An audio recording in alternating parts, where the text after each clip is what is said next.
तभी एक सर्वेंट चिल्लाते हुए उनके पैलेस में एंटर हो गई। चेन गुई गुस्से से पूछने लगा कि उसने ऐसी बदतमीजी क्यों की। वो सर्वेंट रोते हुए उनके सामने घुटनों पे बैठ गई और बताने लगी कि गोह्यून ने जहर पी लिया है। उसकी बात सुनकर वनहुआ चौंक गया। वहीं गोह्यून अपने कमरे में बदहोश सी बैठी रो रही थी। वो मन ही मन बोल रही थी कि उसकी आखिरी उम्मीद भी खत्म हो गई। उसने सोचा था कि कम से कम फिजिशियन वनहुआ तो उसे जवाब दे ही पाएंगे, लेकिन उसके पास बच्चा नहीं है। इसके बाद हमें पास्ट का सीन दिखाया जाता है जहां गोह्यून वनहुआ से पूछ रही थी कि क्या इसका इलाज करने का कोई तरीका है। वनहुआ ने उसे बताया कि वो उनकी मां बनने की चाह को समझ सकता है, लेकिन ये अब बस ऊपर वाले के हाथ में ही है। फिलहाल के लिए तो उसे ये मान लेना चाहिए कि वो प्रेग्नेंट नहीं है। ट्रीटमेंट की शुरुआत वहीं से होगी। अगर वो आगे से रेगुलरली एक्सरसाइज करे और खाना खाए तो उसका शरीर हेल्थी हो जाएगा। गोह्यून खुद के मां न बन पाने की वजह से काफी सदमे में थी। वो खुद की मां बन पाने की काबिलियत पे सवाल उठाने लगी। वो रोते हुए सोचने लगी कि उसने कुछ मेडिकल एग्जामिनेशन ली थी, लेकिन उसका कोई फायदा नहीं हुआ। और ऊपर से चांसलर भी पिछले 1 महीने से एक नई औरत से मिल रहे हैं। भले ही वो चांसलर हो और उनका काफी सारी औरतों के साथ रहना आम बात हो, लेकिन फिर भी उसे इस बात से काफी दुख हो रहा है कि चांसलर उसके इतना दर्द में होने के बावजूद भी उस पर ध्यान नहीं दे रहे। इतना सोचते हुए वो अपने पास वाला ड्रॉअर खोलने लगी। उसने मरने का मन बना लिया था। वो सोचने लगी कि क्या चांसलर मेरे जैसी एक कमजोर औरत के मरने पर आंसू बहाएंगे। गॉड, मुझे अगली जिंदगी में एक आम इंसान बनाना और एक ऐसे आदमी से मिलवाना जो सिर्फ मुझसे ही प्यार करता हो। इतना कहते हुए गोह्यून ने जहर पी लिया। जहर पीते ही उसके मुंह से खून निकलने लगा। वो वहीं जमीन पर गिर के अपना होश खोने लगी। तभी ये सारा शोर सुनकर उसकी सर्वेंट कमरे में आ जाती है। वो गोह्यून की ऐसी हालत देखकर चिल्लाते हुए चेन गुई के पास जाने लगी। वहीं गोह्यून रोते हुए मन ही मन बोल रही थी कि वो मर जाना चाहती है इससे पहले कि चांसलर उसे प्यार करना छोड़ दे। तभी वनहुआ और चेन गुई परेशान से कमरे में एंटर हुए। वहां पर 2 फिजिशियंस गोह्यून को ठीक करने के लिए कोई दवाई पिलाने की कोशिश कर रहे थे। वनहुआ भागते हुए उनकी तरफ जाने लगा। वहीं चेन गुई वहां खड़ी सर्वेंट्स को इस सब के बारे में पूछने लगा।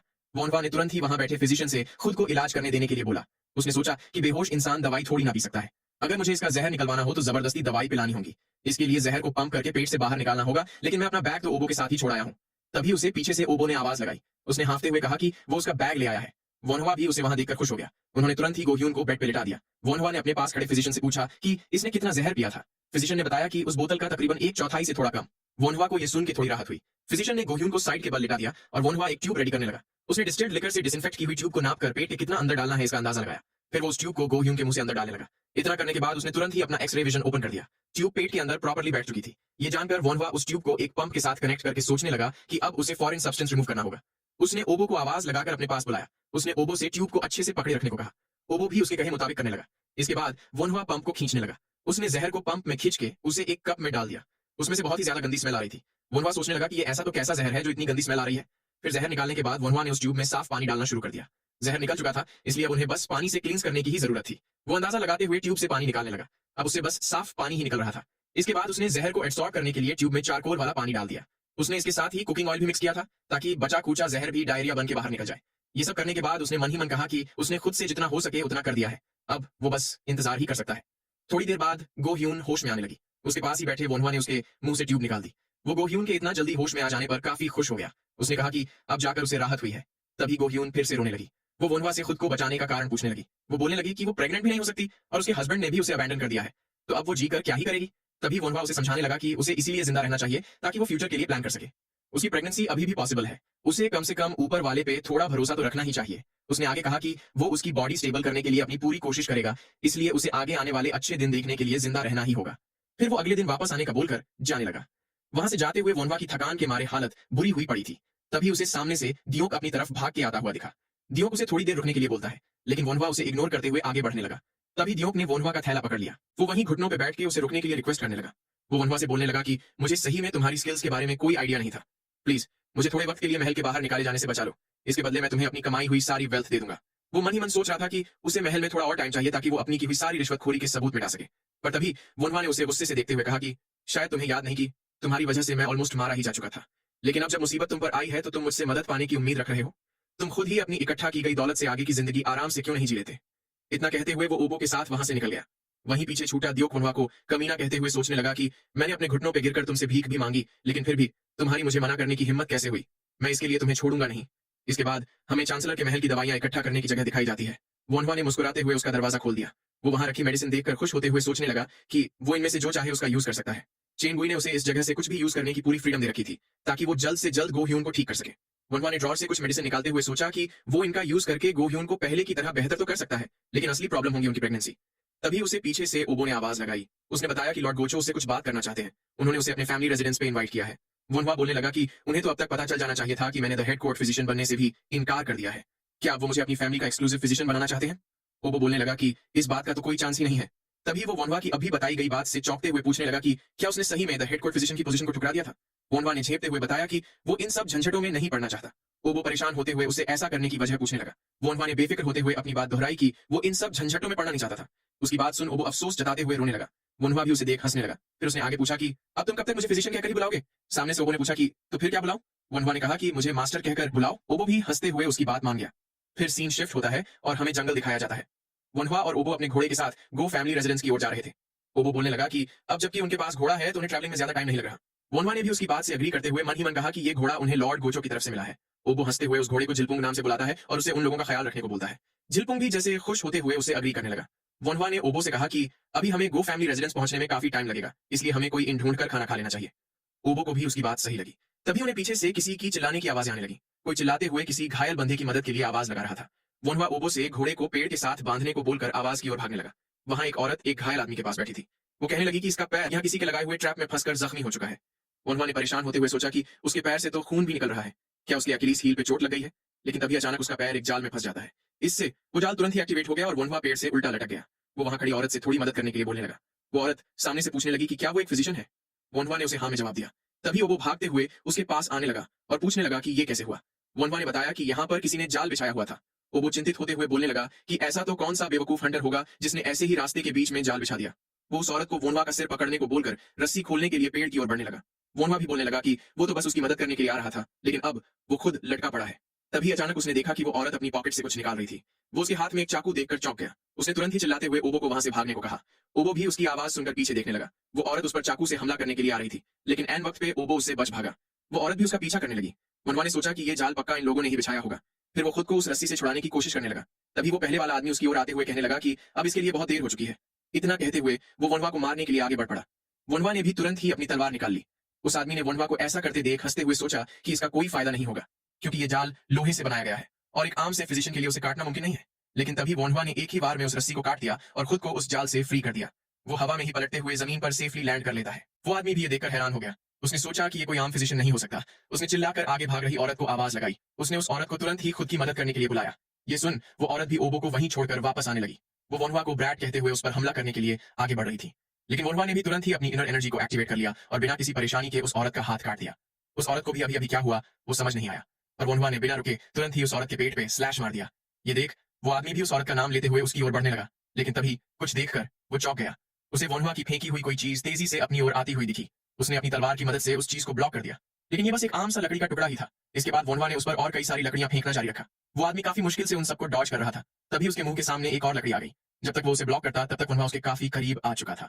वनवा ने उस पर एक बार में ही अपना अटैक लैंड कर दिया। वो आदमी अपनी तलवार के साथ ही काटा जा चुका था। इतने में ओबो ने भी वहां आते हुए वनवा से पूछा कि क्या वो ठीक तो है ना। वनवा ने बताया कि बस उसका पैर थोड़ा दर्द कर रहा है, बाकी सब ठीक है। ओबो को भी ये जानकर राहत हुई। वनवा भी उससे उसकी हालत के बारे में पूछने लगा। ओबो ने बताया कि वो बिल्कुल ठीक है। इसके बाद वनवा उस औरत के पास जा खड़ा हुआ। वनवा ने उस औरत से कहा कि मैंने तुम्हें मारने की जगह सिर्फ काटा ही है ताकि तुम मेरे सवालों का जवाब दे सको।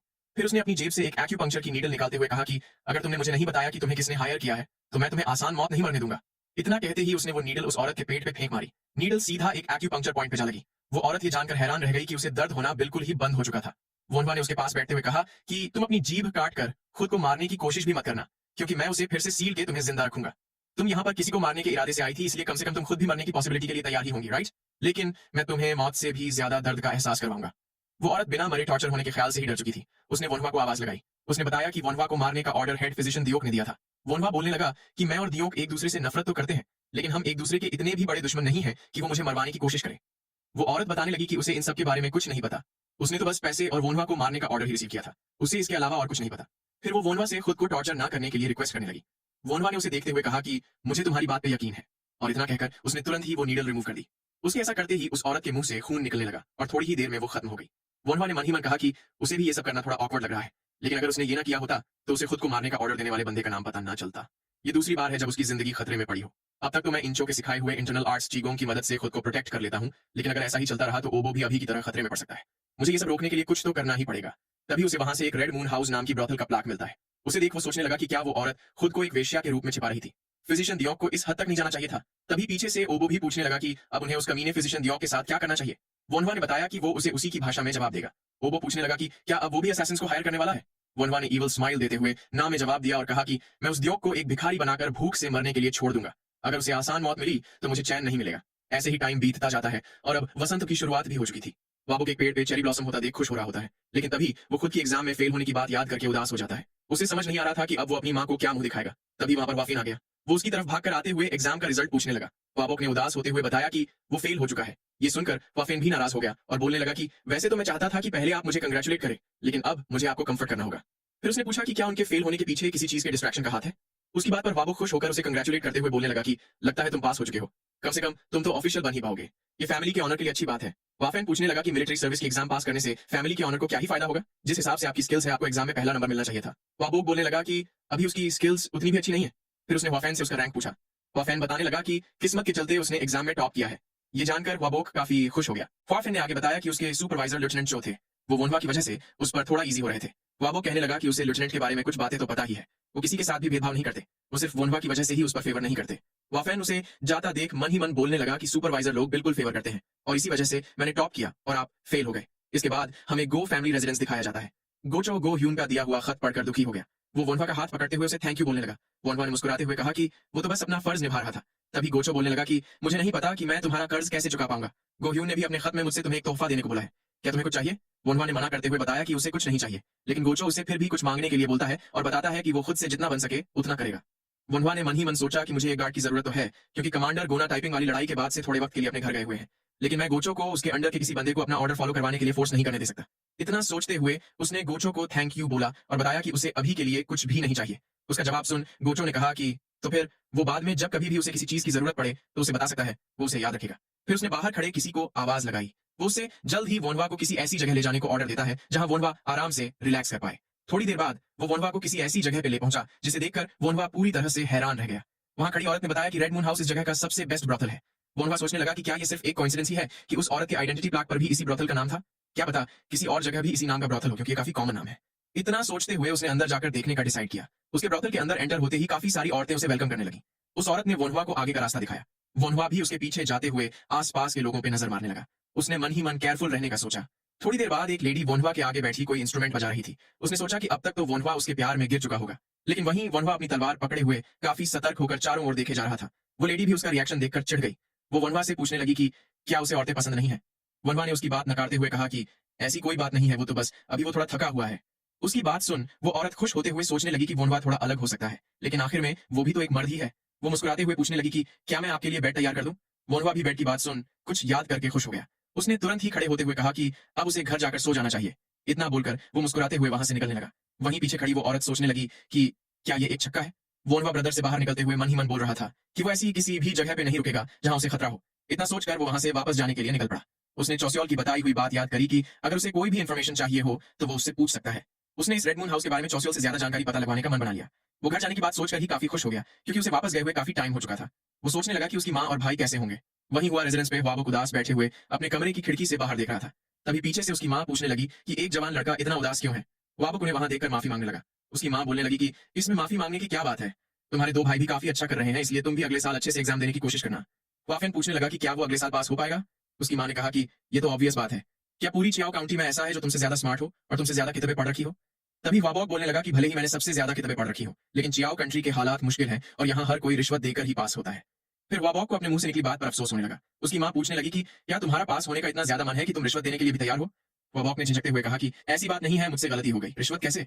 तभी उसकी माँ मुस्कुराते हुए बोलने लगी कि अगर वो चाहता है तो वो उसके लिए रास्ता बनाने की कोशिश करेगी। दुनिया बदल चुकी है, इसलिए उन्हें भी बदलना सीखना होगा। किसी भी काम की प्रोसेस इंपॉर्टेंट होती है, लेकिन उसका रिजल्ट भी उतना ही इंपॉर्टेंट होता है। वाबॉक को उनकी बात सुन के खुद पर काफी अफसोस हुआ, क्योंकि उन्होंने ही बचपन से उन्हें सही रास्ते पे चलने की सीख दी थी। वो मन ही मन बोलने लगा कि वो अपने फादर को क्या मुंह दिखाएगा। उसने आगे अपनी माँ से कहा कि वो तो बस उसने बिना कुछ सोचे कुछ भी बोल दिया था। अगर उसने पास होने के लिए पैसों का यूज किया तो फिर वो आफ्टर वर्ल्ड में जाकर अपने फादर को क्या मुंह दिखाएगा। वो अगले साल पक्का पास हो जाएगा और वो भी बिना रिश्वत दिए। बाहर खड़े वोनवा ने भी उसकी सारी बातें सुन ली थी। उसने डिसाइड किया कि वो अपने भाई की कही हुई सारी बातें याद रखेगा और उसे पक्का ऊपर उठाकर ही रहेगा। इतना सोचते हुए उसने दरवाजा खोलकर कहा कि वो वापस आ चुका है। थोड़ी देर बाद वोनवा उन दोनों को अपने साथ हुई सारी बातें बताने लगा। वाफेन और मैडम हुआ उसकी द हेड कोर्ट फिजिशियन की पोजीशन ठुकराने की बात सुनकर हैरान हो गए। वोनवा ने बताया कि वो अभी यंग है, इसलिए किसी काम से बंधना नहीं चाहता।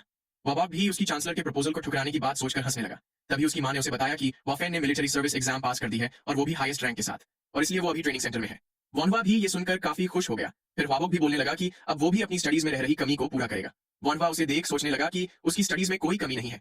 ये दुनिया काफी कैओटिक है और वो इसमें सही रास्ते पे चलने की कोशिश कर रहा है, उसमें कोई कमी नहीं है।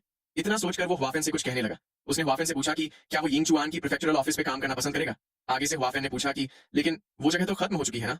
वोनवा ने उसे बताया कि इस बार यिंग चुआन प्रोविंस थोड़ा मुश्किल हालातों से गुजर रहा है, इसलिए वो किसी कॉम्पिटेंट बंदे को चुनना चाहते हैं। उन्होंने मुझसे पूछा है कि क्या मेरी नजर में कोई ऐसा बंदा है, तो क्या मैं उस पोजीशन के लिए आपका नाम रिकमेंड कर दूं। वाबोक झिझकते हुए पूछने लगा कि क्या वो ये काम कर भी पाएगा। वनवा ने बताया कि यिंग चुआन प्रोविंस किसी पर्सनल कनेक्शन से ज्यादा स्किल्स की कीमत करता है, और जैसी आपकी स्किल्स है वो इसके लिए इनफ है। तभी उसकी माँ भी वाबोक से बोलने लगी कि अगर उन लोगों को स्किल्स की ही जरूरत है तो तुम आराम से क्वालिफाई कर जाओगे, अगर उनके पास आंखें हैं तो उन्हें तुम्हारी स्किल्स जरूर दिखेगी। वनवा भी अपनी माँ को अपना साथ देता देख खुश हो गया, लेकिन वाबोक अभी भी झिझक रहा था। वनवा ने उसे ऐसा करते देख अपना सिर पिट लिया। फिर उसने वाबोक से कहना शुरू किया कि इस परिवार को उसका ऑनर वापस दिलाने के लिए मैं और हुआफेन इनफ नहीं है, आपको हमारी मदद करनी ही होगी। आपको इस अपॉर्चुनिटी का यूज करके पावर पा लेनी चाहिए। वाबुक भी उसकी बात सुन सोच में पड़ गया। वहीं वनवा मन ही मन कहने लगा कि वो ऐसा इसलिए नहीं कर रहा क्योंकि वाबुक उसका परिवार है, लेकिन सिर्फ ऐसे सही उसूलों वाले बंदों को ही ऊपर उठना चाहिए ताकि आम लोगों की जिंदगी कंफर्टेबल हो सके। इसके बाद सीन शिफ्ट होता है और हमें विलेज का क्लिनिक दिखाया जाता है। फिजिशियन बोंग वनवा को एक लड़के से इंट्रोड्यूस करवाते हैं। वो लड़का वनवा को ग्रीट करते हुए बताता है कि उसका नाम बियॉन आह है और वो शियाओ काउंटी से है। वनवा याद करते हुए पूछने लगा कि क्या ये वही बोंग का भतीजा है जिसके बारे में वो बात कर रहे थे। फिर उसने बियॉन से कहा कि मैंने सुना था तुम एक फिजिशियन बनना चाहते हो, क्या तुमने कोई मेडिकल की बुक्स पढ़ी है। बियॉन भी तुरंत ही बोलने लगा कि हाँ, मैंने अपने अंकल से फंडामेंटल्स सीख रखे हैं, मैंने बचपन से ही काफी सारी मेडिकल की बुक्स पढ़ी है, साथ ही मैं हर्ब्स और एक्यूपंक्चर के बारे में भी काफी कुछ जानता हूँ। मैं अपनी मेटिकुलस पर्सनालिटी और अटेंशन टू डिटेल के साथ आपकी काफी मदद कर सकता हूँ। वोनवा उसकी बातें सुन ऑकवर्ड होकर सोचने लगा कि क्या ये पूरी स्पीच अपने घर से रट के आया है। वोनवा ने आगे उस लड़के को बताया कि वो उसे सब कुछ सिखाएगा, इसलिए उसे कड़ी मेहनत करनी होगी। वो लड़का भी उसकी बात मानते हुए थैंक यू बोलने लगा। तभी वोनवा ने उसे ओबो से इंट्रोड्यूस करवाते हुए बताया कि ये तुम्हारा सीनियर ब्रदर ओबो है। वो दोनों भी एक दूसरे को ग्रीट करने लगे। बियॉन ओबो को देख सोचने लगा कि ये लड़का तो हाइट में भी मुझसे छोटा है और उतना स्मार्ट भी नहीं लग रहा, मुझे इससे वरी होने की जरूरत नहीं पड़ेगी। ओबो भी उसे देख मन ही मन बोलने लगा कि सिर्फ कुछ मेडिकल की किताबें पढ़ने से ये मेरा मुकाबला नहीं कर सकता, क्योंकि मैंने सीधा मास्टर से प्रैक्टिकली सीखा है और मैं सीनियर ब्रदर हूँ, इसलिए मुझे हेड स्टार्ट मिला है। तभी वोनवा उन दोनों को समझाते हुए कहने लगा कि तुम दोनों एक ही उम्र के हो, लेकिन ओबो सीनियर है, इसलिए तुम्हें उसके साथ मैनर से रहना होगा। और ओबो, तुम भी अपने जूनियर को अच्छे से ट्रीट करना, और अगर गलती से भी तुम दोनों ने लड़ाई करने की कोशिश की तो इतना याद रखना कि मैं तुम्हें छत से उल्टा लटका दूंगा जब तक कि तुम्हारे पिछवाड़े लाल ना हो जाए। इतना बोलकर वो बोंग के साथ बाहर जाने लगा। वहीं उसके पीछे ओबो और बियॉन भी उसकी बात से डरते हुए एक दूसरे के साथ फ्यूचर में अच्छे से रहने के लिए कहने लगे। बियॉन पूछने लगा कि क्या मास्टर वोनवा सही में उन्हें छत से उल्टा लटका देंगे। ओबो ने बताया कि वो इससे भी ज्यादा बहुत कुछ कर सकते हैं। उसका जवाब सुन बियॉन डरते हुए बोलने लगा कि ये फिजिशियन वोनवा तो काफी खतरनाक इंसान लगते हैं, हमें एक दूसरे से कभी भी लड़ाई नहीं करनी चाहिए। फिर हमें ब्रॉथल का सीन दिखाया जाता है। चौसियल वनवा के साथ खाना खाने के बारे में सोचकर ही काफी खुश हो रही थी। तभी उसे वनवा की बताई हुई बात याद आई। वनवा ने उससे रेड मून हाउस के बारे में पता लगाने के लिए बोला था। वो सोचने लगी कि आखिर उस ब्रॉथल में ऐसा तो क्या है, उसकी ओनर भी हाउस एक्ट की ही मेंबर है। तभी पीछे से एक औरत बोलने लगी कि अगर फिजिशियन वनवा की बात छोड़ भी दे तो भी इस रेड मून हाउस में कुछ अजीब है। जब हमने उनसे कांटेक्ट किया तो उन्होंने गो फैमिली हेड के बेटे के कारनामों को छोड़कर बाकी सारी इन्फॉर्मेशन दे दी।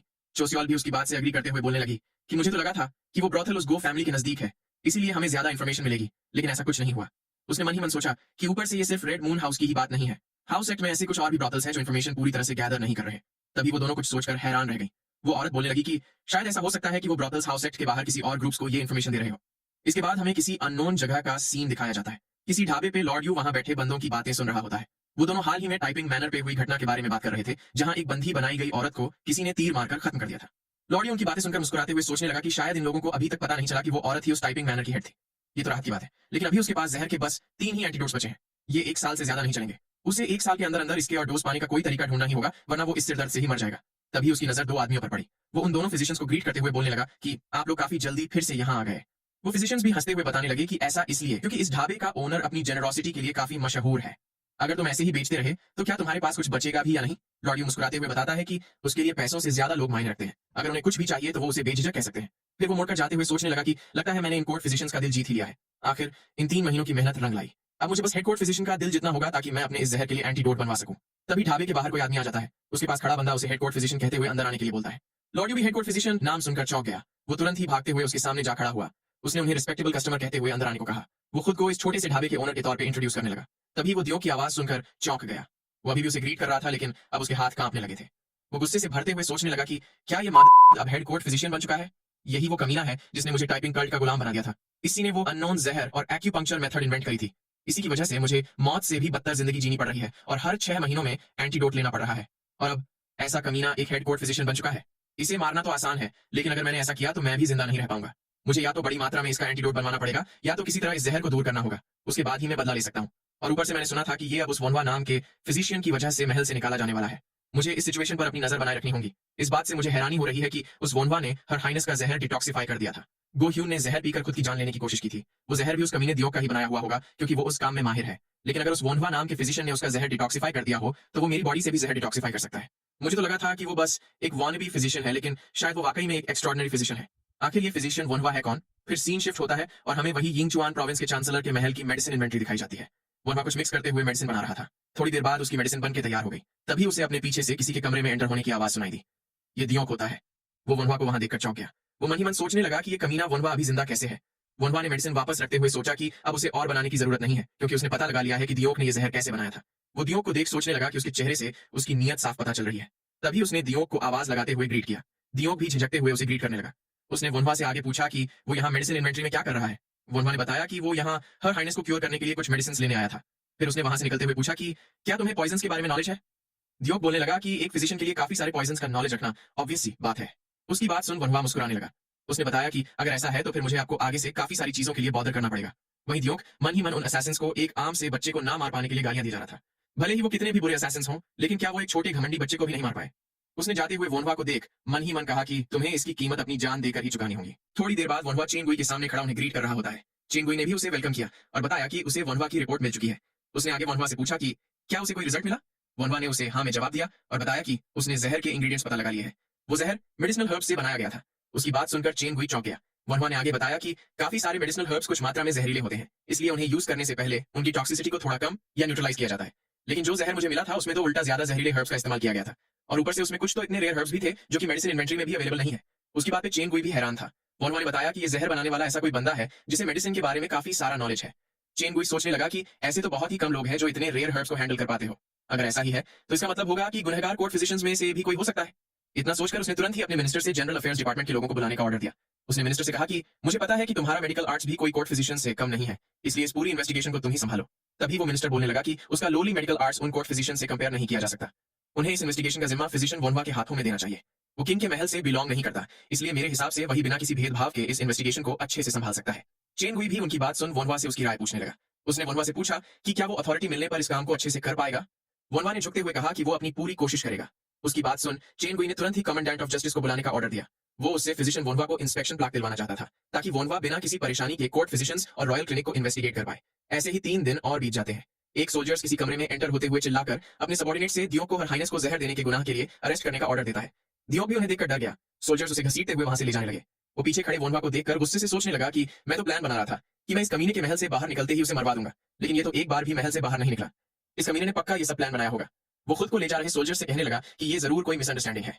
वोनवा ने उसे देख मन ही मन सोचा कि कोर्ट फिजिशियंस का नाम लेकर जहरीले हर्ब्स को डिस्ट्रीब्यूट किया जा रहा था, लेकिन वो सारे हर्ब्स इनअप्रोप्रिएटली प्रिस्क्राइब किए गए थे, और फिर दवाई बनाते वक्त दियोक ये बोलकर उन हर्ब्स को वापस ले लेता कि इससे पेशेंट को बर्डन हो सकता है। मैंने सारे सर्वेंट से भी इसकी गवाही ले ली है, और ऊपर से दियोक के घर से वैसी ही लॉकी के शेप की बॉटल मिली है जैसी गोह्यून के पिए हुए जहर की थी। अब उसके पास इससे बचने का कोई रास्ता नहीं है। थोड़ी देर बाद दियोक चेन गुई के आगे बैठा चिल्ला रहा था कि योर हाइनेस मेरे साथ अन्याय हुआ है। मैंने आपके पूर्वजों के वक्त से अपनी लॉयल्टी आपके नाम की हुई है। आप ऐसा सोच भी कैसे सकते हैं कि मैं हर हाइनेस को जहर देने की कोशिश करूंगा। चेन गुई वोनवा से अपनी इन्वेस्टिगेशन को डिटेल में एक्सप्लेन करने के लिए बोलता है। वोनवा भी उनकी बात मानते हुए एक्सप्लेन करने लगा। उसने बताया कि जब से दियोक को अपॉइंट किया गया है तब से उसने काफी सारी मेडिसिनल हर्ब्स को एम्बेजल किया है, जिसकी कीमत तकरीबन 300 गोल्ड कॉइंस जितनी होती है। ऊपर से वो सारा मटेरियल भी हाई क्वालिटी का था, जिससे उसकी कीमत तकरीबन 500 गोल्ड कॉइंस के बराबर है। दियोक ने ये सब कुछ गलत प्रिस्क्रिप्शंस देकर छिपाने की कोशिश भी की थी। चेन गुई ने दियोक से चिल्लाते हुए पूछा कि तुम्हारी मेरी कंट्री की वेल्थ चुराकर अपने मुंह से लॉयल्टी नाम का शब्द निकालने की हिम्मत भी कैसे हुई। क्या तुम्हारे लिए लॉयल्टी का मतलब चोरी करना होता है। तभी वोनवा ने बताया कि उन्हें इसी सुबह दियोक के घर से वैसा ही जहर मिला है जैसा गोह्यून ने कंज्यूम किया था। उसकी बात सुन चेन गुई हैरान रह गया। उसने खड़े होकर गुस्से से कांपते हुए कहा कि तो यही वो कमीना है जिसने गोह्यून का लिया हुआ जहर बनाया था। उसने अपने सामने खड़े कमांडेंट ऑफ जस्टिस को आवाज लगाई। उसने पूछा कि अगर हेड कोर्ट फिजिशियन के बनाए हुए जहर से गोह्यून की जान को खतरा पहुंचा हो तो इसकी उसे कौन सी सजा मिलनी चाहिए। कमांडेंट ऑफ जस्टिस ने झुकते हुए बताया कि भले ही उनके पास इस बात का कोई सबूत ना हो कि हर हाइनेस को जहर देने की कोशिश की गई थी, लेकिन ये सच है कि उस जहर से हर हाइनेस को काफी दर्द झेलना पड़ा था। और ऊपर से ऐसा भी कहा जा सकता है कि 500 से भी ज्यादा गोल्ड कॉइंस के एम्बेजलमेंट से रॉयल फैमिली का नाम खराब हो सकता है। इसलिए अप्रोप्रिएट सजा तो यही रहेगी कि गुनहगार दियोक के 3 परिवार यानी कि उसके फादर के, उसकी माँ के और उसकी वाइफ के परिवार को खत्म कर दिया जाए और उनके नौकरों को गवर्नमेंट का स्लेव बना दिया जाए। वोनवा भी सीरियस एक्सप्रेशंस के साथ ये सारी बातें सुन रहा था। चेन गुई बोलने लगा कि ये सजा अप्रोप्रिएट है, लेकिन वो अभी एक और इंसान का ओपिनियन सुनना चाहता है। उसने तुरंत ही वोनवा से पूछा कि उसका इस बारे में क्या ख्याल है। दियोक भी ये सुन वोनवा की ओर देखने लगा। वोनवा ने मन ही मन सोचा कि क्या ये मुझे टेस्ट कर रहे हैं या वो वाकई में इस बारे में मेरा ओपिनियन सुनना चाहते हैं। लेकिन चाहे बात कुछ भी हो, इसकी सजा सिर्फ फिजिशियन दियोक को ही भुगतनी चाहिए। उसके परिवार का इससे कोई लेना देना नहीं है। उन सबको एक साथ सजा देना बिल्कुल भी फेयर नहीं है। उसने झुकते हुए चेन गुई को बताया कि वो 3 परिवारों वाली बात पर कुछ कहना चाहता है। योर हाइनेस का निर्णय सही है, लेकिन मैं ये बात भी जानता हूँ कि दियोक के मन में भी योर हाइनेस के लिए अफेक्शन है। मैं चाहूंगा कि योर हाइनेस दियोक की उनके पूर्वजों के प्रति रखी हुई लॉयल्टी को ध्यान में रखते हुए अपनी बताई हुई सजा पर फिर से विचार करें। दियोक भी उसकी बात सुनकर हैरान रह गया। तभी चेन गुई वोनवा से पूछने लगा कि तो फिर वोनवा खुद ही सजा क्यों नहीं डिसाइड कर लेता। वोनवा ने बताया कि वो ऐसी जुर्रत कभी भी नहीं कर सकता, वो सिर्फ योर हाइनेस के निर्णय की ही रिस्पेक्ट करेगा। उसकी बात सुन चेन गुई जोर जोर से हंसते हुए बोलने लगा कि तुम वाकई ऐसे बंदे हो जिसे मैं अपने साथ रखना चाहता हूँ। उसने मन ही मन सोचा कि वोनवा हाजिर जवाब और साथ ही काफी स्मार्ट है, लेकिन फिर भी वो हम्बल है और दूसरों को ऊपर उठाता है। वो वोनवा के पास जाते हुए बोलने लगा कि आखिर अब जाकर मुझे समझ आया कि लोग तुम्हारी इतनी तारीफ क्यों करते हैं। ये वाकई में अफसोस की बात है कि तुम अपना टैलेंट एक आम से फिजिशियन के तौर पर बर्बाद कर रहे हो। मैं तुम्हारे ओपिनियन को मद्देनजर रखते हुए दियोक के लिए स्पेशल सिलेक्शन ग्रांट करता हूँ। दियोक को मौत की सजा दी जाएगी, लेकिन उसके परिवार का सिर्फ स्टेटस ही कम करके गवर्नमेंट ऑफिशियल तक कर दिया जाएगा। दियोक भी उनका निर्णय सुन हैरान रह गया। उसने सोचा कि तो फिर आखिर सब कुछ ऐसे ही खत्म हो जाएगा।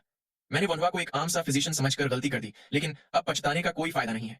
मुझे इस बात की राहत है कि ये सब कुछ सिर्फ मेरी ही मौत के साथ निपट जाएगा। वो रोते हुए चेन गुई को थैंक यू बोलने लगा। इसके बाद हमें महल के पास ही के जंगल का सीन दिखाया जाता है। दो सोल्जर्स दियोक को पकड़ कर ले जा रहे थे और वोनवा भी उन्हें फॉलो कर रहा था। थोड़ी ही देर में वो लोग एग्जीक्यूशन प्लेटफॉर्म तक पहुंच गए। तभी दियोक रुक गया। उसने पीछे मुड़कर वोनवा से कहा कि उसका ये बोलना काफी बेशर्मी भरा है, लेकिन वो वाकई में अपने परिवार को बचाने के लिए वोनवा का शुक्रगुजार है। वोनवा ने बताया कि उसने ऐसा सिर्फ इसलिए किया क्योंकि उसके परिवार की इसमें कोई गलती नहीं थी। दियोक बोलने लगा कि तभी तो वो उसका शुक्रगुजार है और इसलिए वो उसका ये आखिरी कर्ज चुकाना चाहता है। वो उसे अकेले में कुछ जरूरी बात बताना चाहता है। वोनवा ने वहां खड़े सोल्जर्स को थोड़ा दूर खड़ा होने के लिए कहा। वो सोल्जर्स हिचकिचाने लगे, लेकिन वोनवा ने बताया कि वो इसे संभाल लेगा। इसके बाद दियोक ने बताना शुरू किया कि अगर कोई तुम्हें महल के बाहर हाउस विजिट पे बुलाए तो वहां कभी मत जाना। ये सुन वोनवा चौंकते हुए पूछने लगा कि क्या वो उसे हाउस विजिट का बहाना बनाकर मरवाने वाला था। इस पे दियोक कोई जवाब नहीं दे पाता और सिर्फ सॉरी बोलकर रह जाता है। वोनवा भी उसकी बात सुन वहां से निकलने लगा। वो मन ही मन सोच रहा था कि ये रिडिकुलस है। वहीं पीछे एग्जीक्यूशनर ने भी दियोक को एग्जीक्यूट कर दिया। कुछ वक्त बाद ओबो और बियॉन वोनवा से उनके पास आई हुई अलग अलग हाउस विजिट की रिक्वेस्ट के बारे में बता रहे थे, लेकिन वोनवा ने यह कहते हुए मना कर दिया कि उनको यहाँ महल में खुद विजिट करने को बोल दो। वो इरिटेट होते हुए खिड़की से बाहर देखने लगा। उसने मन ही मन कहा कि उसे नहीं पता कि इनमें से कौन सी हाउस विजिट उसे मारने के लिए रखी गई है, इसलिए उसके पास खुद को बचाने के अलावा और कोई चॉइस नहीं है। उसे इस बात पर काफी गुस्सा आ रहा था क्योंकि उनमें से कुछ लोग वाकई में बीमार हो सकते हैं और ऊपर से वो कमीने उसके डिसाइपल्स पे भी हमला करेंगे। वो अपना तो मान सकता है, लेकिन वो अपने बच्चों को खतरे में पड़ने नहीं दे सकता। उसे इन्हें भी कुछ मार्शल आर्ट सिखाना ही होगा ताकि वो लोग खुद को प्रोटेक्ट कर सके और उसे चैन मिले। इतना सोचते हुए वो खड़ा हो गया। उसने ओबो और बियॉन की ओर इविल लुक देते हुए बताया कि अब से वो उन दोनों को ट्रेन करेगा। थोड़ी देर बाद वो दोनों बैकयार्ड में स्क्वाट कर रहे थे। वोनवा उन्हें अच्छे से ब्रीथ करने की और कमर सीधी रखने की इंस्ट्रक्शंस देता है। साथ ही वो उनसे मेडिकल आर्ट्स की स्टडीज में भी काफी मेहनत करवा रहा था। उसने ठान लिया था कि वो ऐसे ही इन बच्चों को मार्शल आर्ट्स और मेडिकल आर्ट्स सिखाना जारी रखेगा। और अब जबकि वो फिलहाल के लिए महल के बाहर नहीं जा सकता, तो उसे इस अपॉर्चुनिटी का सही से इस्तेमाल करना होगा और वो होगा अपने बड़े भाई को नौकरी पे लगवाने का मिशन। इसके बाद एक दिन महल में घूमते हुए उसका सामना किसी मिनिस्टर से हो गया। वो मिनिस्टर वोनवा की तारीफ करते हुए कहने लगा कि उसके जैसे इंसान को तो गवर्नमेंट में ऊपर उठना चाहिए। वोनवा बोलने लगा कि अभी उसके पास ऐसा करने की काबिलियत नहीं है, लेकिन उसे यकीन है कि उसका भाई ऐसा कर सकता है। वो मिनिस्टर भी उसके भाई के बारे में सुनकर इंटरेस्टेड हो गया। तभी वोनवा ने अफसोस जताते हुए बताया कि उसके भाई के पास दिमाग तो है, लेकिन साथ ही उसकी पर्सनैलिटी भी काफी ईमानदार है और इसी पर्सनैलिटी के चलते उसके लिए एग्जाम में पास होना काफी मुश्किल है। उसे एक छोटे भाई के तौर पे इस बात पे काफी अफसोस है, लेकिन उसे अपने भाई की काबिलियत पे यकीन है कि वो अगले साल अच्छा रिजल्ट पाएगा। वो मिनिस्टर भी उसकी बात से एग्री करने लगा। वो खुश होते हुए मन ही मन सोच रहा था कि अगर वो इस वोनवा के भाई की बात चांसलर के आगे रखे तो वो काफी खुश होंगे। अगर वोनवा का भाई इंपीरियल एग्जाम को पास कर दे तो मुझे भी उसे रिकमेंड करके काफी फायदा होगा। इतना सोचते हुए वो वोनवा से उसके भाई के अच्छे रिजल्ट की उम्मीद जताते हुए वहां से जाने लगा। वहीं पीछे खड़ा वोनवा खुश होते हुए सोचने लगा कि चलो एक बंदे को तो निपटा दिया, अब मैं इस महल के हर एक इंसान को मेरे भाई से वाकिफ करवा दूंगा। इसके बाद वो महल के सारे लोगों को अपने भाई के बारे में बताने लगता है। वो न सिर्फ कोर्ट फिजिशियंस बल्कि सर्वेंट्स को भी अपने भाई की इंफॉर्मेशन देने लगा। उसने ठान लिया था कि वो अपने भाई को पूरा सपोर्ट करेगा और इसके लिए उसे गोह्यून का इलाज करना ही होगा। इतना सोचते हुए उसने मेडिसिन इन्वेंट्री का दरवाजा खोल दिया। तभी बहुत सारे कोर्ट फिजिशियंस उसे वेलकम करने लगे। उसे समझ नहीं आ रहा था कि यहाँ क्या चल रहा है। उसे गैंग लीडर जैसी वाइब्स आ रही थी। तभी उनमें से संग हुआन नाम का हेड कोर्ट फिजिशियन आगे आकर बोलने लगा कि अगर उसे पता होता तो वो बाहर ही वोनवा को ग्रीट करने आ जाता। वोनवा ने कहा कि उसे ऐसा करने की कोई जरूरत नहीं है, वो कंफर्टेबली अपनी बात बता सकता है। वहां खड़े सारे फिजिशियंस डरे हुए थे क्योंकि उनके हिसाब से वोनवा ने ही दियोक को मरवाया था और उन लोगों ने भी दियोक का साथ दिया था। इसलिए अगर वो वोनवा की नजर में आ गए तो उनकी भी जान जा सकती थी। तभी वोनवा कहने लगा कि वो तो बस यहाँ गोह्यून के लिए मेडिसिन लेने आया है। उसकी बात सुन संगवान ने चिल्लाते हुए पीछे खड़े फिजिशियंस को मेडिसिन लाने का ऑर्डर दिया। सारे फिजिशियंस उसकी बात सुन यहाँ वहां भागते हुए मेडिसिन इकट्ठा करने लगे। संगवान वोनवा से थोड़ी देर वेट करने के लिए रिक्वेस्ट करने लगा। थोड़ी देर बाद उसने वोनवा की तरफ एक बॉक्स बढ़ा दिया। वोनवा भी उसे थैंक यू कहते हुए मन ही मन सोच रहा था कि ये तो काफी ज्यादा ओबीडियंट हो रहा है। तभी उसने वो बॉक्स वापस खींच लिया और बोलने लगा कि वो ऐसे छोटे मोटे काम फिजिशियन वोनवा से कैसे करवा सकता है। वोनवा भी इससे फ्रस्ट्रेट हो चुका था। उसने संगवान के हाथ से बॉक्स लेते हुए इरिटेट होकर कहा कि उसे इतना ज्यादा ओवरडू करने की जरूरत नहीं है। संगवान भी उसे देख डरते हुए मान गया और बोलने लगा कि अगर वोनवा को कुछ भी चाहिए तो वो उसे बता सकता है। तभी पीछे से किसी आदमी ने आकर वोनवा को बताया कि उसे जल्द ही महल में हाजिर होना होगा क्योंकि हिज हाइनेस उसे बुला रहे हैं। थोड़ी देर बाद वोनवा चेन गुई के सामने खड़ा उसे ग्रीट कर रहा था। चेन गुई ने उसे अपने पास बुलाते हुए कहा कि वो उससे पर्सनली कुछ पूछना चाहता है। उसने रिसेंटली यहाँ वहां इसके बारे में काफी सुना था, लेकिन वो ये बात सीधा वोनवा के मुंह से ही सुनना चाहता है। क्या उसका भाई वाकई में एक्सट्रीमली इंटेलिजेंट है? वनवा ने मन ही मन सोचा कि आखिर ये बात आ ही गई। उसने चेन गुई से कहा कि वो इतने सारे अमेजिंग स्कॉलर्स के होते हुए अपने भाई को बड़ा दिखाने की हिम्मत नहीं कर सकता। उसके भाई ने सूजो से पढ़ाई की है और काफी सारी किताबें पढ़ रखी हैं। अभी भी वो बिना आराम किए जनरल स्टडीज की पढ़ाई करता रहता है। चेन गुई भी उसकी बात सुनकर काफी इंटरेस्टेड हो गया। वो हंसते हुए वनवा से बोलने लगा कि तुम खुद के मेडिकल आर्ट्स की बात करते हुए तो काफी हम्बल रहते हो, लेकिन लगता है कि अपने भाई की काबिलियत पे तुम्हें पूरा कॉन्फिडेंस है। वनवा ने भी पोलाइटली बताया कि उसका भाई एफर्ट डालने में किसी से भी कम नहीं है। तभी चेन गुई ने पूछा कि क्या उसे इस बात पे पूरा यकीन है। वनवा ने भी अड़िग होकर उसे हाँ में जवाब दिया। चेन गुई उसके कॉन्फिडेंस की तारीफ करते हुए बोलने लगा कि मैं तुम्हारे भाई को तो नहीं जानता, लेकिन मुझे तुम पर भरोसा है। तुम्हें तो पता ही होगा कि चियाओ काउंटी की सारी पब्लिक पोस्ट को जो फैमिली वालों ने ले रखा है, इसलिए भले ही तुम्हारा भाई कितना भी अमेजिंग हो, लेकिन उसके लिए टेस्ट को पास करना मुश्किल होगा। लेकिन टैलेंट को रिक्रूट करते वक्त किसी का कैरेक्टर भी उसके एकेडमिक नॉलेज की जितना ही इंपॉर्टेंट होता है, और मुझे कैरेक्टर पहचानना अच्छे से आता है। फिर सीन शिफ्ट होता है और हमें हुआ फैमिली रेजिडेंस दिखाया जाता है। वाबॉक किसी आदमी का दिया हुआ लेटर पढ़ रहा था जिसमें उसे ड्रैगन बोट फेस्टिवल के खत्म होने से पहले यिंगचुआन महल आने के लिए कहा गया था। लेकिन वो एक अजीब सी शर्त देखकर हैरान रह गया कि उसे घोड़े पे सवार होने की जगह पूरा रास्ता पैदल ही तय करना होगा। इसके बाद हमें 3 दिन बाद का सीन दिखाया जाता है जहां वाबॉक और वो आदमी जंगल के रास्ते से होते हुए यिंगचुआन महल की ओर बढ़ रहे थे। वो आदमी कहने लगा कि अभी ड्रैगन बोट फेस्टिवल खत्म होने में 7 दिन बचे हैं, इसलिए उनके पास इनफ टाइम है। वाबॉक ने भी बताया कि वो लोग वहां तक आराम से 2 दिनों में पहुंच जाएंगे।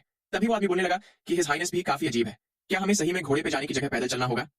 वाबॉक मुस्कुराते हुए कहने लगा कि इसके पीछे जरूर कोई वजह होगी, शायद हिज हाइनेस हमें आम आदमी की जिंदगी से वाकिफ करवाना चाहते हैं। उस आदमी ने भी उसकी बात से अग्री करते हुए कहा कि वो इतनी दूर की नहीं सोच पाया। तभी उन्हें झाड़ियों में काफी सारे लोगों की परछाई दिखाई दी। वो उनकी तरफ आते हुए उनसे भीख मांगने लगे और बताने लगे कि उन्होंने कुछ दिनों से बिल्कुल भी खाना नहीं खाया है। उस आदमी ने उन्हें डांटते हुए गुस्से से कहा कि तुम जैसे हट्टे कट्टे कमीनों को भीख मांगने की कोई जरूरत नहीं है, निकलो यहाँ से।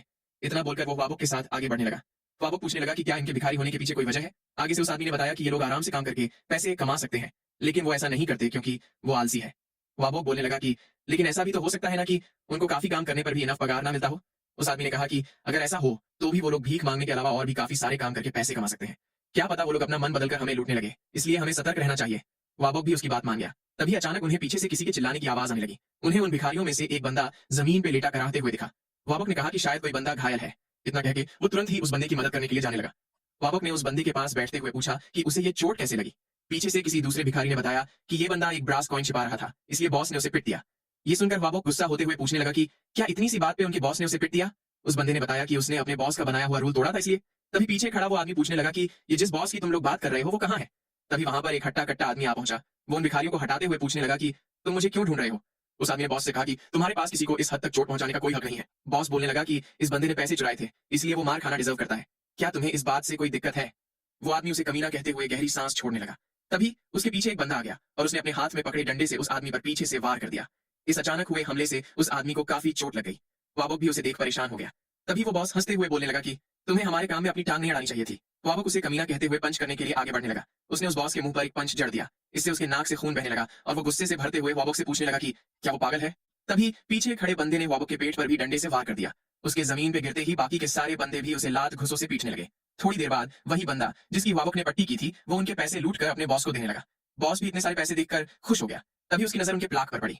वो ऑफिशियल प्लाक देखकर डरते हुए वहां से भागने लगा। वो अपने बंदों को भी जल्दी से भागने के लिए बोलता है, इससे पहले कि उनके पीछे सोल्जर्स पड़ जाए। उनके जाने के बाद वाबॉक बैठते हुए बोलने लगा कि उन्होंने चोट लगने का भी नाटक किया। क्या मैं इतना बेवकूफ हूँ। अगर हमारे पास ऑफिशियल प्लाक ना होता तो हम मारे जाते। इतना कहकर वो उस आदमी से माफी मांगने लगा। वो आदमी भी कहने लगा कि इसमें तुम्हारी कोई गलती नहीं है, क्या तुम्हें कहीं चोट लगी है। वाबॉक ने बताया कि उसे इतनी भी ज्यादा चोट नहीं लगी है। तभी वो आदमी अपना पैर पकड़ते हुए कराहने लगा। वाबॉक भी उसे देख परेशान हो गया। थोड़ी देर बाद वो उस आदमी को सहारा देते हुए एक क्लिनिक तक पहुंच गया। उसने वह खड़े फिजिशियन से कहा कि अभी कुछ हालातों के चलते मेरे पास पैसे नहीं है, क्या आप इस आदमी को ठीक कर सकते हैं। मैं इसके पैसे बाद में दे दूंगा। उसकी बात सुन फिजिशियन झिझकते हुए माफी मांगकर बताता है कि वो उसका फ्री में इलाज नहीं कर सकता, क्योंकि अगर उसने ऐसा किया तो और पेशेंट्स भी उससे फ्री में इलाज मांगने लग जाएंगे। वाबॉक उससे रिक्वेस्ट करने लगा, लेकिन वो फिजिशियन उसकी बात नहीं मान रहा था। तभी पीछे से किसी ने कहा कि वो उनके पैसे दे देगा। वो फिजिशियन खुश होते हुए बोलने लगा कि अगर लॉर्ड बोक इसके पैसे देने वाले हैं तो मैं इन्हें जरूर ट्रीट करूंगा। वाबॉक भी जाकर लॉर्ड बोक को थैंक यू कहने लगा। उसने बताया कि वो उनका कर्ज जल्द ही चुका देगा। लॉर्ड बोक ने कहा कि इसकी कोई जरूरत नहीं है, क्योंकि उन्होंने उसे पैसे फ्री में नहीं दिए थे। उसने अपने पास बैठे बंदे की ओर इशारा करते हुए बताया कि मेरे सर्वेंट को चोट लगी है, इसलिए प्लीज ये सामान मेरे घर तक उठा लो।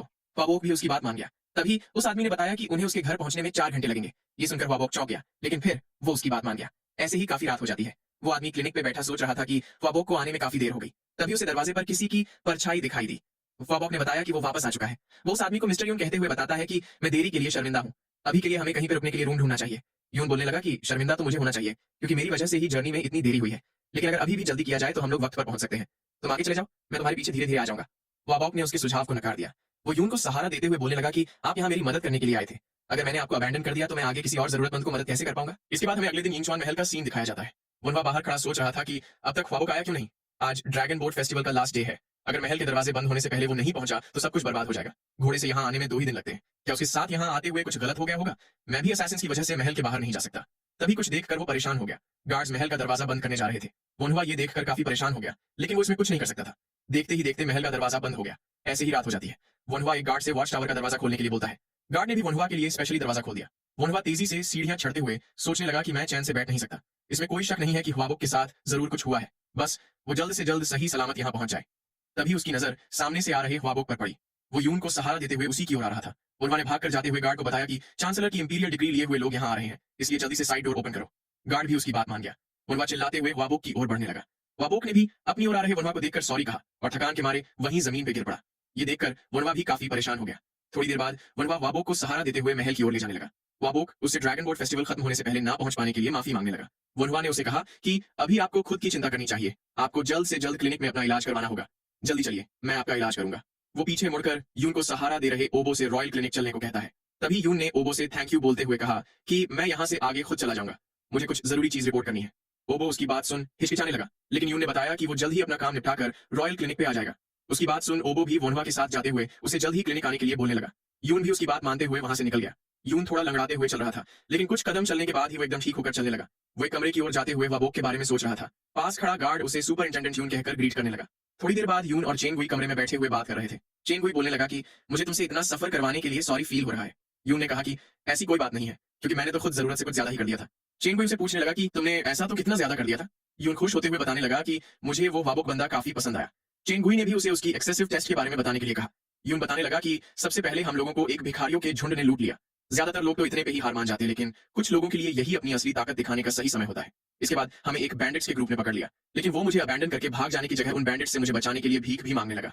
पूरे रास्ते में उसे 4 बार मुझे अबैंडन करने का मौका मिला, लेकिन उसने इस बारे में सोचा तक नहीं। मुझे भी उसका मनोबल देखकर मन कर रहा था कि मैं उसे इस टेस्ट का सच बता दूं। सिर्फ इतना ही नहीं, उसने तो 2 दिन से कुछ न खाया होने के बावजूद भी अपना खाना एक बच्चे और बूढ़े को दे दिया, और मुझे उसकी एक बात सबसे ज्यादा पसंद आई। इसके बाद हमें उस रात का सीन दिखाया जाता है जहां एक पेड़ के सहारे यून और वाबोक आराम कर रहे होते हैं। यून वाबोक को बताता है कि तुम्हारे जैसे बंदे को तो गवर्नमेंट में होना चाहिए, इससे ये दुनिया एक बेहतर जगह बन सकती है। मुझे उम्मीद है कि हिज हाइनेस तुम्हें कोई ऊंची गवर्नमेंट पोस्ट दे। तभी वाबोक बोलने लगा कि क्या ही फर्क पड़ता है अगर पोजीशन ऊंची रैंकिंग की हो या नीची रैंकिंग की। मुझे तो बस ऐसी पोजीशन चाहिए जहां से मैं ज्यादा से ज्यादा लोगों की मदद कर सकूं, ना कि कोई ऊंची रैंकिंग वाली गवर्नमेंट पोस्ट। वहीं प्रेजेंट में यून बोलने लगा कि वाबोक एक ऐसा बंदा है जिसके साथ मैं डेट पर जाना भी पसंद करूंगा। चेन गुई उसकी बात सुनकर हंसने लगा। उसने आगे यून से उसका ओपिनियन पूछा। यून ने कहा कि बड़ा भाई ड्रैगन है और छोटा भाई उड़ने वाला ड्रैगन है। हुआ फैमिली के पास वाकई एक जोड़ी पंख आ चुके हैं। चेन गुई भी खुश होते हुए उसकी बात से एग्री करने लगा। उसने आगे यून से पूछा कि तो क्या इसका मतलब इस बार 2 लोगों ने टेस्ट पास करी है? यून ने उसे हाँ में जवाब देते हुए बताया कि सबसे आगे आता है चियाओ काउंटी का काओ काओ। फिजिशियन वोनवा भी काफी इनक्रेडिबल है, लेकिन हुआबोक भी one of a kind talent है। चेन गुई भी उसकी बात से एग्री करता है और उसे चीयर्स करते हुए बताता है कि वो उसकी बातों को ध्यान में रखेगा। तभी कमरे के बाहर खड़े गार्ड ने रिस्पेक्टफुली कहा कि योर हाइनेस, आपसे मिलने के लिए हेड कोर्ट फिजिशियन संगवान आए हैं। चेन गुई ने भी उसे अंदर आने की इजाजत दे दी। वहीं दूसरी ओर कोई फिजिशियन वोनवा को आवाज लगा रहा था। एक कोर्ट फिजिशियन वहां रॉयल क्लिनिक में एंटर होते हुए फिजिशियन वोनवा के बारे में पूछने लगा। पास ही में बैठे वोनवा ने उसे यहाँ आने की वजह पूछी। तभी उस फिजिशियन ने बताया कि हर हाइनेस प्रेग्नेंट हो चुकी है। उसकी बात सुनकर वोनवा काफी खुश हो गया। उस फिजिशियन ने आगे बताया कि हिज हाइनेस और हर हाइनेस वोनवा का ही इंतजार कर रहे हैं। ये सुन वोनवा भी अपना थैला उठाते हुए हुआबोक से जल्द ही वापस आने का बोलकर वहां से जाने लगा। हुआबोक ने भी उसे बेफिक्र होकर अपना टाइम लेने को कहा। इसके बाद वोनवा उस फिजिशियन के साथ कमरे से निकल गया। उसके जाने के बाद हुआबोक उदास होकर सोचने लगा कि जिस हिसाब से कोर्ट फिजिशियन वोनवा से पोलाइटली बात कर रहा था, वो लोग वाकई में वोनवा की काफी इज्जत करते होंगे। लेकिन उससे कंपेयर किया जाए तो मैं इतना छोटा सा प्रॉमिस भी पूरा नहीं कर सका। मुझे गवर्नमेंट ऑफिशियल बनने का भी कोई हक नहीं है। वहीं दूसरी ओर वोनवा गोह्यून की पल्स चेक कर रहा था। चेन गुई के पूछने पर उसने मुस्कुराते हुए उन्हें कंग्रेचुलेट किया और बताया कि गोह्यून एक हेल्दी बच्ची से प्रेग्नेंट है। उसकी बात सुन चेन गुई और गोह्यून काफी खुश हो गए। गोह्यून वोनवा से कहने लगी कि तुमने ना सिर्फ मेरी जान बचाई बल्कि मेरा ख्याल भी रखा ताकि मैं एक बच्चे की मां बन सकूं। मैं वाकई तुम्हारे कर्ज में हूं। वोनवा ने बताया कि वो तो बस अपना फर्ज निभा रहा था। तभी वो अपनी पॉकेट से कुछ निकालते हुए चेन गुई से कहने लगा कि वो उससे कुछ बात करना चाहता है। उसने अपना इंस्पेक्शन प्लाक आगे बढ़ाते हुए कहा कि वो अपनी प्रॉमिस पूरी नहीं कर पाया। वाबक सही समय के अंदर महल नहीं पहुंच सका, इसलिए मुझे आपको ये वापस कर देना चाहिए। मुझे ये कहने में काफी शर्मिंदगी महसूस हो रही है, लेकिन मुझे उम्मीद है कि आप हम पे थोड़ा फेवर दिखाएंगे। मेरा भाई भले ही अपनी प्रॉमिस ना रख पाया हो, लेकिन वो कोई बेपरवाह इंसान नहीं है। मुझे उम्मीद है कि आप मेरे अंदर कुछ तो अच्छा ही देख पाए और मेरे भाई को कम से कम एक लोएस्ट पोजीशन तो दे ही दे। तभी चेन गुई ने कहा कि उसे वोनवा से एक बड़ी शिकायत है। हद से ज्यादा किया गया शिष्टाचार आखिर शिष्टाचार नहीं होता, इसलिए उसे इतना ज्यादा शिष्टाचार नहीं दिखाना चाहिए। चेन गुई ने वोनवा को अपना सिर उठाने के लिए कहा। वो वोनवा से बोलने लगा कि तुमने मुझे और गोह्यून को अच्छी खबर दी है, इसलिए मैं भी तुम्हें एक अच्छी खबर देना चाहता हूँ। अपने नॉलेज और सदाचार के चलते हुआ फैमिली के सबसे बड़े बेटे को हिज मैजेस्टी के आगे फिलियल पार्टी के थ्रू रिकमेंड कर दिया गया है। वोनवा अपने बड़े भाई के फिलियल पार्टी के थ्रू रिकमेंड होने की बात सुनकर दंग रह गया। फिलियल पार्टी एक सिस्टम है जिसमें एम्परर के आगे काउंटी कैंडिडेट्स को रिकमेंड किया जाता है। हर साल काउंटी का राजा और प्रीफेक्टर का चीफ यानी कि चांसलर दोनों ही काउंटी के लिए कैंडिडेट रिकमेंड करते हैं। कैंडिडेट्स को उनकी अपने पेरेंट्स के प्रति फीलियल एटीट्यूड और उनके आचरण और व्यवहार को इंपॉर्टेंस देते हुए सिलेक्ट किया जाता है। अभी थोड़ी देर पहले जिस काओ काओ की बात हुई, जो कि काओ फैमिली का सबसे बड़ा बेटा है, वो भी फीलियल पायटी रिकमेंडेशन के थ्रू अभी इंपीरियल महल में एजुकेशन रिसीव कर रहा है। वनवा सोचने लगा कि क्या इसका मतलब उसका भाई भी इंपीरियल पैलेस जा पाएगा। उसने चेंगुई से पूछा कि लेकिन उसका भाई तो ड्रैगन बोट फेस्टिवल से पहले पहुंचने में फेल हो गया था ना। चेंगुई ने बताया कि उसे चिंता करने की कोई जरूरत नहीं है, क्योंकि उसका भाई पास हो चुका है। सिर्फ ड्रैगन बोट फेस्टिवल से पहले पहुंचना ही टेस्ट नहीं थी। जिस आदमी के साथ तुम्हारा भाई आया है वो सुपरिटेंडेंट यून है। उन्होंने इस पूरी टेस्ट को देखा है और कहा है कि फाबॉक इस टेस्ट को देने वाला अब तक का सबसे अमेजिंग इंसान है। वनवा भी उसकी बातें सुन के पूरी तरह से भौचक्का रह गया। चेंगुई ने आगे बताया कि तो फिर मैं तुम्हारे भाई जैसे टैलेंट को नजरअंदाज कैसे कर सकता हूँ। मैं उसके जैसे टैलेंटेड लोगों के लिए काफी ग्रीडी हूँ। इसलिए मैं तुमसे आखिरी बार पूछ रहा हूँ कि क्या तुम मेरे साथ की गवर्नमेंट पोस्ट पर अपॉइंट होकर ऊपर उठना चाहते हो। वनवा ने मुस्कुराते हुए बताया कि उसकी विश हमेशा सेम ही रहेगी। उसका सपना यही है कि वो इस दुनिया का काफी सारा मेडिकल आर्ट्स एक्सपीरियंस करे, मुश्किल बीमारियों का इलाज करे और लोगों को बचाए। चेंगुई उसे बोलने लगा कि तुम्हें बांधना वाकई में मुश्किल है। फिर उसने अपनी पॉकेट से कुछ निकालते हुए कहा कि इससे कोई फर्क नहीं पड़ता, क्योंकि वो अगर वनवा की बात ना होती तो भी फाबॉक जैसे टैलेंट को ले ही लेता। फिर उसने वनवा की ओर एक लेटर बढ़ाते हुए बताया कि ये तुम्हारे टैलेंट्स के बारे में एक रिकमेंडेशन लेटर है। मेरे अंकल इंपीरियल महल में है और मुझे मैसेज मिला है कि वो बहुत ही बीमार है, इसलिए मैं तुम्हें रिकमेंडेशन लेटर दे रहा हूँ ताकि तुम इंपीरियल महल के अंदर जा सको। तो अब तुम अपने भाई के साथ इंपीरियल सिटी जाओ और मेरे अंकल को ठीक करके वापस आ जाओ। वनवा भी मुस्कुराते हुए उनकी बात मान गया। वो वापस जाते हुए सोचने लगा कि इंपीरियल महल में तो वैसे ही काफी सारे टैलेंटेड फिजिशियंस भरे पड़े हैं, लेकिन अगर इसके बाद भी उन्हें ठीक करने की बात मुझसे कही गई है तो इसका मतलब वो जरूर कोई मुश्किल बीमारी होगी। इस छोटे से पेई नेशन में ही इतनी सारी चीजें हो रही हैं। मैं सोच भी नहीं सकता कि इंपीरियल महल में तो क्या ही हो रहा होगा। मुझे उम्मीद है कि वो ऐसी बीमारी हो जिसे ठीक किया जा सके। इतना सोचते हुए वो कमरे में एंटर हुआ। ख्वाबोक उसका उदास चेहरा देखकर सोचने लगा कि वनवा शायद मेरी वजह से ही उदास है। मुझे ये महल तक पहुंचने की इतनी मामूली टेस्ट में फेल नहीं होना चाहिए था। मैंने सब बर्बाद कर दिया, इसीलिए मुझे कम से कम वनवा से माफी तो मांग ही लेनी चाहिए। तभी वनवा ने उसे आवाज लगाते हुए बताया कि शायद अब आपको घर जाने में देरी हो सकती है। ख्वाबोक पूछने लगा कि भला ऐसा क्यों। वनवा बोलने लगा कि शायद आपको अब तक नहीं पता, लेकिन आपको हिज हाइनेस ने फीलियल पाइटी के थ्रू रिकमेंड किया है। ये सुन ख्वाबोक कांपने लगा। वनवा ने खुश होते हुए उसे कंग्रेचुलेट किया। ख्वाबोक भी खुशी के मारे रोने लगता है। इसके बाद हमें वही लॉर्ड यू का ढाबा दिखाया जाता है। कुछ बंदे हर हाइनेस की प्रेगनेंसी के बारे में बात कर रहे थे। वो फिजिशियन वनवा की तारीफ करने लगे। तभी एक बंदे ने पूछा कि क्या तुमने फिजिशियन वनवा के बड़े भाई की खबर सुनी। दूसरा बंदा बताने लगा कि इस रूमर को फैले हुए भी काफी वक्त हो चुका है। ढाबे में बैठे सारे लोग हुआ फैमिली के बारे में ही बातें कर रहे थे कि कैसे वो अमेजिंग भाइयों की फैमिली है। लॉर्ड यू भी उनकी बातें सुन रहा था। तभी उसके कान में वनहुआ की बात पड़ी।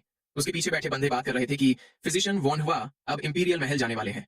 वो दोनों ही वनहुआ की भर भर के तारीफें कर रहे थे। लॉर्ड यू वनहुआ के इंपीरियल महल में जाने की बात सोचने लगा। उसने मन ही मन सोचा कि वो फिजिशियन वनहुआ से मिल नहीं पाया, क्योंकि उसने हाउस विजिट की सारी रिक्वेस्ट को मना कर दिया था। अब ऐसे में अगर वो इंपीरियल महल चला गया तो फिर मैं उससे कैसे मिलूंगा। मेरे पास अब ज्यादा वक्त नहीं बचा। मेरे पास ज्यादा एंटीडोट भी नहीं है। एक बार वनहुआ इंपीरियल महल चला गया तो मुझे नहीं पता कि वो कब वापस आएगा, और अगर तब तक मेरा एंटीडोट खत्म हो गया तो मैं भी खत्म हो जाऊंगा। इसीलिए मुझे उससे पहले वनहुआ से किसी भी हाल में मिलना ही होगा। तभी उसे कुछ महसूस हुआ। वो पीछे मुड़कर सोचने लगा कि अभी अभी उसे किसी का मर्डरस इंटेंट फील हो रहा था। वो बाहर निकलते हुए बंदे को देख सोचने लगा कि क्या ये बस मेरा भ्रम था। वो बाहर जा रहा बंदा मन ही मन सोच रहा था कि वो कमीना वनहुआ इतने टाइम से काफी सतर्क होकर छिपा हुआ था, लेकिन अब आखिरकार वो इंपीरियल महल जाने के लिए बाहर निकलेगा। फिजिशियन दियोक ने भी मुझे ऑर्डर दिया था, इसलिए मुझे उस कमीने फिजिशियन वनहुआ को हर कीमत पे मारना ही होगा। लेकिन अब जबकि फिजिशियन दियोक मारे जा चुके हैं तो मैं भी बिना कुछ हासिल किए टाइपिंग कल्ट वापस नहीं जा सकता। इसीलिए मुझे उस वनहुआ का सिर लेना ही होगा। फिर हमें 2 दिन बाद किसी एजर हाउस नाम की जगह दिखाई जाती है। ख्वाबोक चेंगुई का दिया हुआ रिकमेंडेशन लेटर देखकर बोलने लगा कि उसे तो अभी भी यकीन नहीं हो रहा कि उसे फीलियल पाइटी के थ्रू रिकमेंड किया गया है। माँ इसके बारे में जानकर काफी खुश हो जाएगी। तभी वनहुआ ने टेबल पे एक ड्रिंक का कप रख दिया।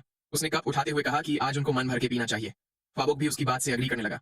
ओबो और बियॉन भी खुश होते हुए अपना कप उठा देते हैं। ख्वाबोक के मुंह पर उन्हें देखकर स्माइल आ गई। वो चारों ही इंपीरियल महल जाने की खुशी में चीयर्स करने लगे। उन्हें अल्कोहल काफी पसंद आता है। ओबो लार टपकाते हुए पूछने लगा कि क्या ये अल्कोहल है। बियॉन ने बताया कि ये तो बस ओलोंग की चाय है।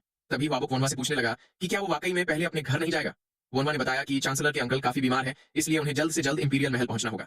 वनहुआ सीरियस होकर सोचने लगा कि वो असैसिन्स की वजह से महल से बाहर नहीं निकल सकता, लेकिन अब उसे जाना ही होगा।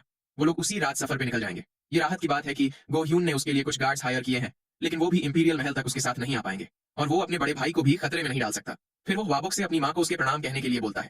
ख्वाबोक ने भी उसे ठीक है कहा। वो आगे वनहुआ से बोलने लगा कि जिस दिन से तुमने फिजिशियन बनने का डिसाइड किया है तब से काफी एम्बैरेसिंग चीजें हुई हैं। तुमने वेटस्टोन माउंटेन पे सोल्जर्स को बचाया, लेफ्टिनेंट चो का टिटेनस ठीक किया, लेकिन मैंने तुम पे यकीन नहीं किया। तुमने पल्मोनरी वेन डिजीज को भी ठीक किया। अगर वाफिन ने मुझे समझाया ना होता तो मैं कभी भी तुम पे ठीक से यकीन नहीं करता। इसीलिए मैं तुम्हारा शुक्रगुजार हूँ। अगर तुमने ये सारे काम एक एक करके ना किए होते तो मैं कभी भी तुम्हें माँ का इलाज करने ना देता। लेकिन जब से तुमने माँ का इलाज किया है तभी से मुझे तुम पर पहले यकीन ना कर पाने के लिए शर्मिंदगी महसूस हो रही है, और ऊपर से तुमने मुझ जैसे अपने लैकिंग भाई को इस तरह की अपॉर्चुनिटी भी दिलवाई। ये सब तुमने ही किया है। मैं तुम्हारा काफी शुक्रगुजार हूँ। वनहुआ भी छेंकते हुए उसे जवाब देने लगा। उसने मन ही मन सोचा कि वो इस सब से काफी राहत महसूस कर रहा है, लेकिन वो ये सब अकेला ना कर पाता। ये सोच उसने अपना कप उठाते हुए कहा कि उसे ये कहने में थोड़ा एम्बैरेस फील हो रहा है, लेकिन उन सब ने इस पूरे वक्त काफी मेहनत की है। तभी एक सर्वेंट ने उन्हें खाना सर्व कर दिया। वो चारों ही मजे लेते हुए खाना खाने लगे। वो सब इस वक्त काफी खुश लग रहे होते हैं।